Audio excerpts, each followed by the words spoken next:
anything else. There's a couple things that I'm going to share with you. First of all, you want to draw the tree from the ground up. So you want to think about how a tree grows from the ground, and that's where I usually start my drawing. So I start with the trunk and work my way out. And you start with thicker lines, and then they progressively get smaller. A common mistake I see people make when they're drawing trees is they make the branches not very organic. And what I mean by that is they don't let the lines kind of free flow out like a tree grows. So be free with your branches when you draw them. Let the branches just expand out and slowly get smaller, and let your line kind of wiggle around. I guess is the best way to say that. Another thing that's important is that you really need to think about the light side and the dark side of the tree. So you need to think about your light source.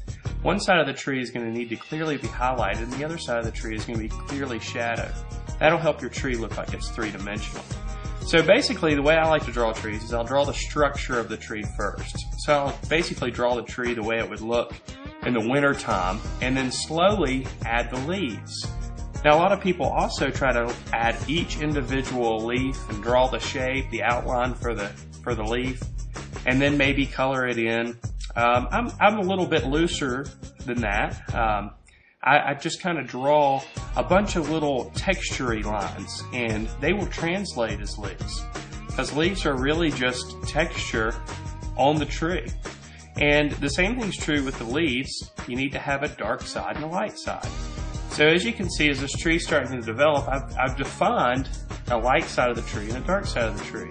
And progressively, I'm adding more and more leaves. And you can add as many leaves as you want, or you can let it be sometime in the fall or autumn where some of the leaves have fallen off. I'm also adding a little bit of a cast shadow on the ground. That also adds to the three-dimensional quality of the tree. So there's our first tree. Let's take a look at another tree. And in this case, I'm going backwards. I'm drawing the shape of the tree and then defining the trunk. So you kind of have to look at the shape of the tree and decide which way to approach it. Again, with this tree, I'm going to define the dark side and the light side of the tree, and I'm just going to create that shadow in that form by adding the value. Now, when I'm making the marks with the pencil, I'm trying to create the texture of the leaves on this tree. These leaves are really small and pointy type leaves. So the texture I'm creating are really small, pointy type lines. And again, I'll put that cast shadow underneath, and that helps define that tree. Alright, we'll do one more tree here. And this time I'm starting with the trunk, and then I'm just going to go ahead and start making the texture of the leaves. So all three of these trees are different approaches to drawing the tree. The first one I drew the trunk up and then drew the branches and then added the leaves. The second one I drew the shape of the tree, then added the trunk. And this third one, I started with the trunk, but now I'm drawing the leaves because this tree is going to have more leaves on it.